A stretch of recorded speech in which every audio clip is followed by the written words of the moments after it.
back to the channel. As you saw from the title of today's video, we're going to be talking about something that I think is super important we need to discuss as car enthusiasts, as the car community as a whole. So about a week or two ago, one of my good friends, he actually owns this blue 350Z right here. I love his car. We've actually been to a few meets together in Temecula. He actually posted this video. I'll play it right now while I'm talking. Basically what's happening here is Nicholas, one of the main roads in Temecula that's pretty common.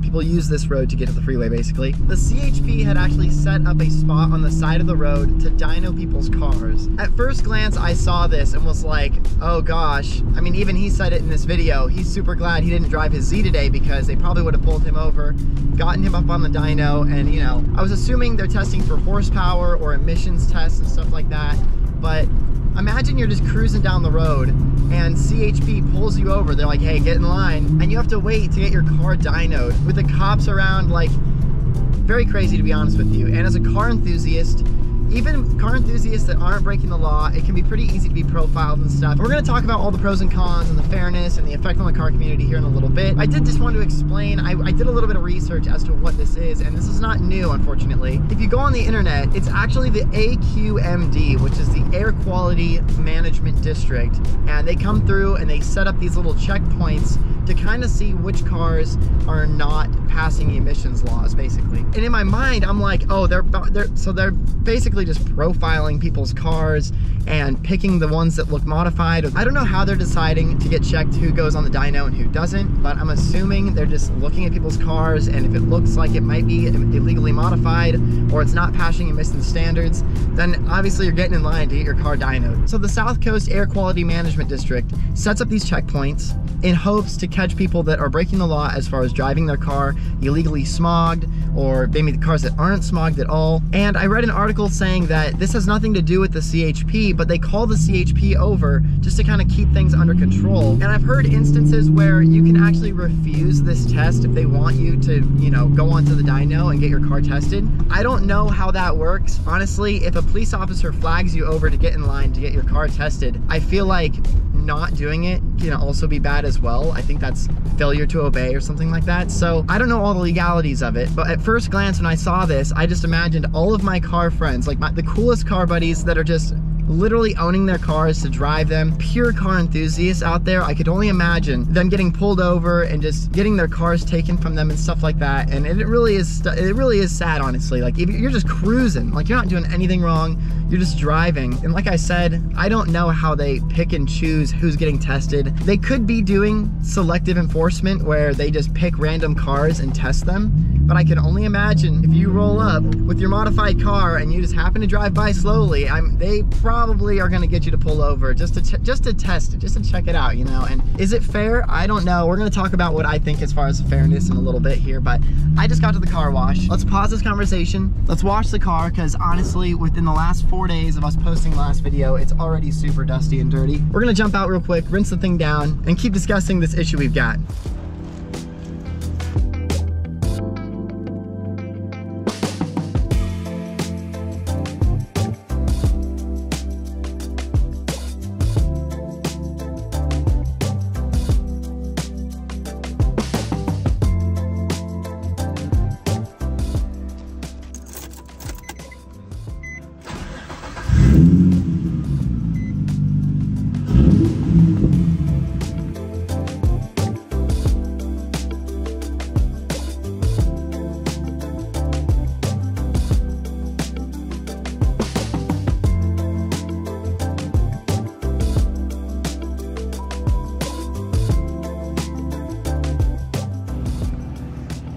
Jeez, this thing is insane.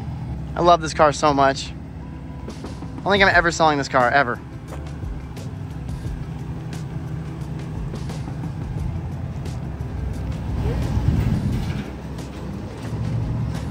All right, what an awesome car. Let's head out of here. I'm gonna put you guys on my head and we're gonna drive around and talk about a few different things that I think are important to talk about when it comes to CHP doing this type of thing.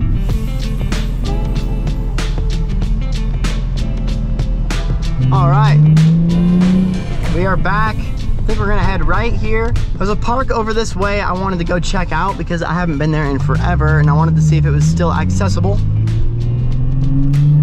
So I do try and see both sides of everything, and I can totally imagine CHP is, obviously they've been cracking down recently on emissions, noise ordinance, and just illegal modifications in general. And what better way to do that than just to go out into the streets and try and find someone breaking the law in some way like that. And honestly, it's probably a pretty good way to do it, pretty good way to catch people. There are a lot of illegal mods out there that are super dangerous. As a car enthusiast, the goal is not to be a dangerous person or a dangerous driver in any way. It's to enjoy your car. I like OEM plus modifications because they don't change all the drivability of the car. I do like my cars a little bit loud, and that is definitely something that they're not very fond of. So that side of it kind of stinks in my opinion. I do wish people felt like they could enjoy their project cars without feeling like they were going to be harassed in any way. I have 3 pros and 3 cons I wanted to talk about, and I'm going to start with the pros and then I'm going to end with the cons, and then we're going to talk about the fairness and stuff like that.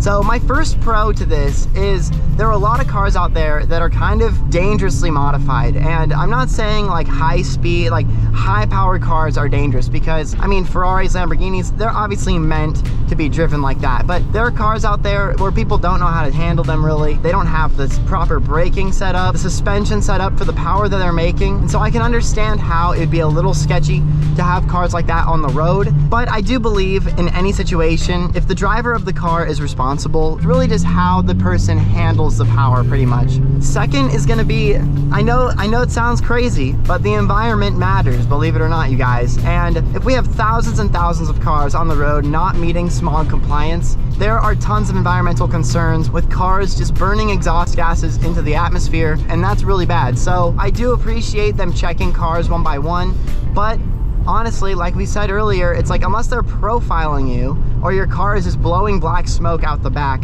I just really don't understand how they're picking who's who when it comes to this stuff. But they do have systems in place already for this exact thing, and it's getting your car smogged every 2 years. If your car is 6 years or older, I believe, is when you have to start getting it smogged every 2 years. So let's turn right here. And then I have one more pro, which kind of is a pro and a con at the same time. And it's basically just to keep people under control as far as legal modifications go. Of course, illegal modifications are fun. They are cool. They are illegal for a certain reason though. Believe it or not, a modified steering wheel that doesn't have an airbag is considered an illegal modification. And I always thought steering wheels with no airbags is the funniest modification you can do. Like, it's so dangerous. Like, for instance, my Miata had no airbag for the longest time. I finally put the stock one back on just because I was thinking about it. And like, if you get into an accident, the Miata specifically is so tiny. It is a tin can basically, and if you get hit or something happens, like, the only safety mechanism you have is going to be your airbag in the steering wheel. And so in my opinion, you know, taking the only little piece of safety out of the car, I just don't feel like that makes very much sense. But you know, that's just my opinion. So those are my 3 pros, just things I could think of on the top of my head why I feel like it's good. I know a lot of car people, we just want to get in our cars, chop the muffler off, drive around super loud and enjoy our cars, you know, do some suspension mods, wheels, stuff like that. Might not all be the most safe, but we do like doing it for some reason. So all right, so we just made it over to this park. We're gonna do a little walk around, and then we're gonna talk about my 3 cons that I've decided on why the situation's not very good. And I want you to tell me in the comments if you agree with these.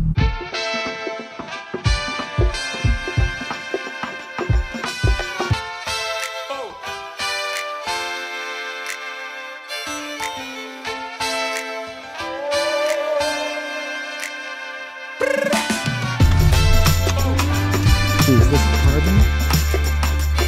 Just absolutely nuts. So cool.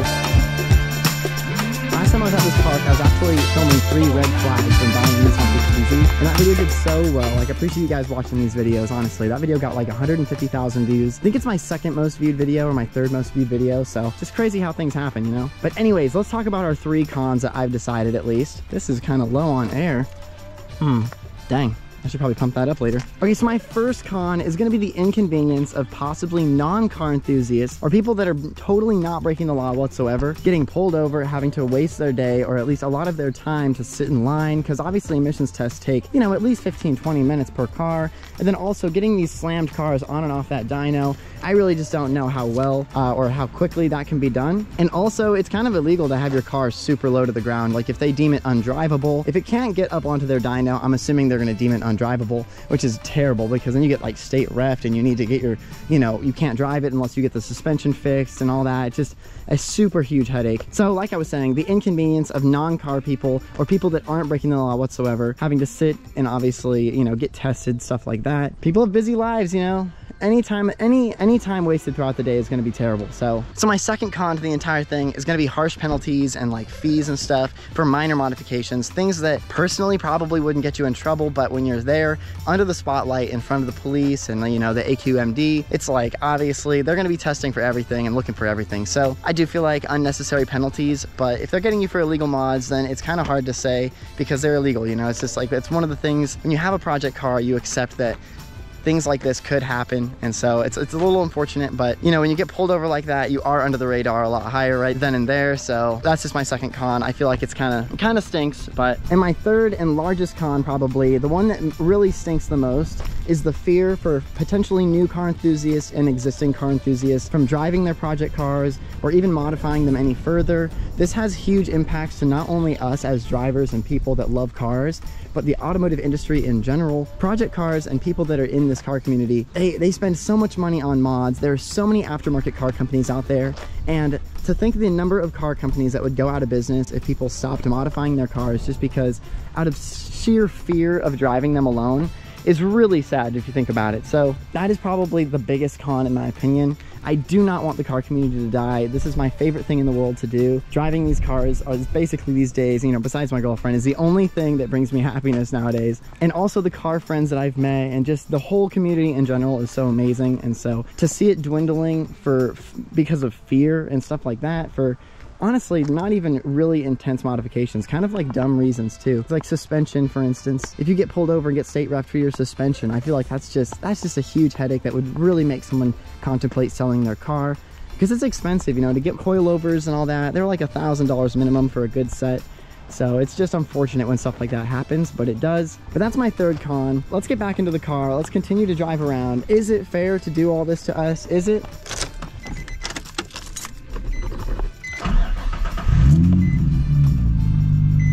All right, should we find one more park? I always love checking out different parks, honestly. Like, they're usually so nice, and for some reason, like this community or just like this world we live in, people just don't really go to them. Like, unless you've got kids or something, like parks are kind of forgotten about. And they're just so nice. Like, it's just a grass area or like an empty parking lot. You could just literally do goals to hang out in, which is so cool.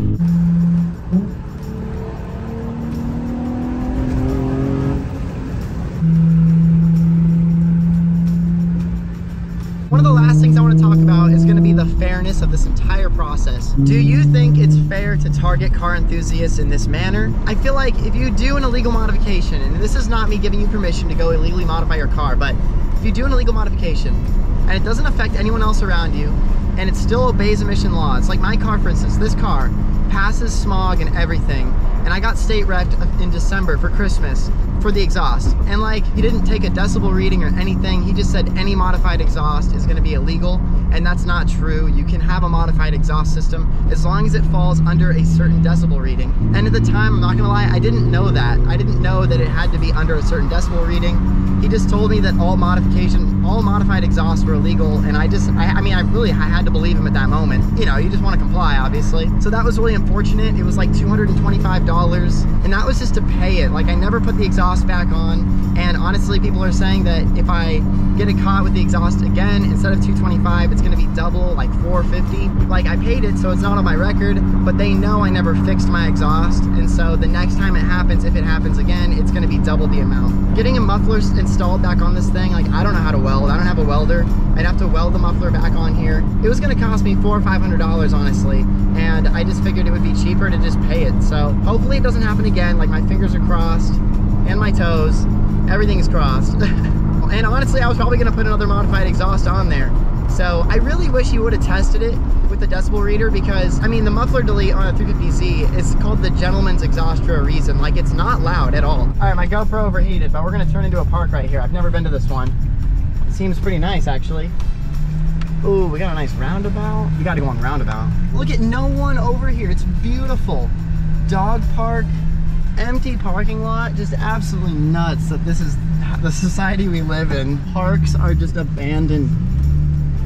So like I was saying, I really don't know what this exhaust would test out on a decibel reader, but honestly, I feel like it would be under the 98. I think it was 98 decibels is where it has to be a modified exhaust and be legal. And then honestly, kind of going along with the whole fairness of the thing, is it fair for them to just profile modified cars out of nowhere? Obviously, like if you've got a keen eye for it, like I do, of course, you know, I'll see like a Kia Optima lowered, just like it's lowered just a little bit, and like I can tell that, you know, that car was lowered a little. And even if it's on the stock rims and everything, would that car be profiled? Probably. Hard to know. Maybe they're doing selective testing, like maybe, or selective enforcement as they call it, where they're just picking random cars. Like if I get pulled over for the selective testing and they just say it was selective testing, I don't know. Was I profiled? Was it selectively being enforced upon me? I don't know. The world may never know. So I will say, actually, kind of to go back to what we were talking about just now, is that the AQMD, the people that are running the whole test, that are bringing the police along with them, they really tell you on the page that it's not to like get you in trouble whatsoever, which, I don't know. They say it's to test the smog shops. So if you have your registration sticker and your car did not pass smog, they actually ask you who smogged your car, and then they go and get the smog shop for illegally passing your car, which I guess makes sense. But if I get my car smogged and then put an exhaust kit on it, and they're going after the smog shop after the fact, it's like the smog shop has nothing to do with whether I put the modified exhaust on my car after the fact or not. And it's hard to know if I put it on after or before the smog test. So that's just what the article I was reading actually said. So it's just hard to know, honestly. I don't think it's super fair, being completely honest. Anyways, let's move on. Let's go do a little walk around on this park just because it's pretty nice. I want to go see over there. Maybe we'll have my dog's birthday here or something. Super clean. Crazy no one comes to parks these days. Look, we got a dog park all enclosed. They got doggy bags over there, a drinking fountain. What more could you want? Play set, grass area. The city maintains this. And no one comes here. Like, look at this landscaping. This is beautiful. This is so sad. We need to get people going to more parks, honestly. That's the goal of 2024. Go enjoy your local park because it misses you and it feels neglected. Dang. This thing is so sweet. Like, there's so many cars on the road, and I feel so blessed to drive this car every day. So cool. So insanely awesome. Let's talk about the last point I have on my mind, and it's going to be the effects on the car community. Kind of like we hinted at earlier, are the number of car enthusiasts going to decline the more and more harsh they get on the rules? It's obvious that that is the case, and it really makes me sad. I love the car enthusiast culture. You know, there's a lot of toxicity in the car community, but there's a lot of awesome people in the car community as well. You just got to find the right people that you click with. And it just is a great time, you know, get with your homies, go and cruise around, find a cool spot like an awesome park like this. You know, we could fill this roundabout right here with sick cars, get some drone shots. Like, it's just a great outdoor activity with other people, and I feel like why they would want to take that away from us or scare us out of that. Like, I understand there's toxicity and illegal modifications, but like, you know, as long as they're not hurting anyone, you know, as long as you pass some mission laws, like, I think it's fine, you know, I think it's fine. Another effect is going to be like how the car community is going to perceive this. Like, honestly, I didn't actually know that it was a totally different company than the CHP. I didn't know it was the AQMD, the Air Quality Management District. Like, when I saw that post from my friend, I saw a few other people talking about it too. I thought it was the CHP pulling modified cars over and taking them from people. Like, that's the first thing you think of. I think unless you're doing research on these things, most people are gonna think that exact same thing as well. And that really stinks because it creates fear amongst the car community. And it also kind of creates resentment towards CHP and stuff like that, because people love these cars, and when they see there's a potential that their friends' cars or even their cars could get taken away for simple, obviously not very important modifications, it's really unfortunate and it really stinks. So I don't know, I feel like research is always your number one best friend. Like, do your research, figure out what's going on, why they're out there in the first place, because it's probably for a good reason, hopefully, right? Like, that's all we can hope, really. And the last effect on the car community I was thinking of is the effects on tuning shops and modification shops. Like, I mean, they're gonna go out of business. Like, they're gonna have to stop making parts. If no one's buying their parts, like, the only other option is to go out of business. Like, their income is literally us buying car parts. And if we're terrified to buy car parts because we don't want to drive around with them on our cars, then we're not gonna buy them. And then that's gonna be a huge issue, and you're not gonna be able to get mods for your cars anymore. The mods that do exist out there are going to go up in value because you can't get them anymore. And just in general, it's just not a very good thing. So I don't think fear is the right way to look at it. I feel like when we do see things like that on the side of the road, and when the police are being a little more aggressive, I think they're looking for the people that are really causing issues. And you and me, I'm hoping you and me, we're good car enthusiasts. There are some bad car enthusiasts out there constantly breaking the law. Like they're really looking for the takeover guys. And if you're a car enthusiast, like an enthusiast, like an actual one, they're not looking for you. But it could be possible that you get wrapped up in a situation like that and it's hard to get out of it. So let me know in the comments, pros, cons, the fairness of the whole thing. What do you think the effects are on the car community? I wanna hear all of your guys' opinions on this because this is a huge deal. Like it really is a huge deal. And depending on how we react to it can make it worse or better. So thank you so much for tuning in today. I hope you enjoyed driving around with me and hanging out. This has just been on my mind the last few days and I wanted to get your opinion on it, and I kind of wanted to just spiel my mind just to kind of get a solid understanding for myself, what I think. And it makes sense, but then I also feel like lines can be overstepped pretty easily doing this. So just let me know what you think in the comments. My GoPro just died. Anyways, thank you so much for tuning in. Hit the subscribe button, drop a like if you enjoyed this video and want to see more stuff where we just talk about, you know, news in the car community as well as drive the cars around. I do like making videos like this because I feel like it connects us more with what's actually going on out there in the world and not just driving around and doing random things. So thanks again for tuning in. I'll see you in the next video. Peace out. You didn't think I'd head out without making one more pull, right?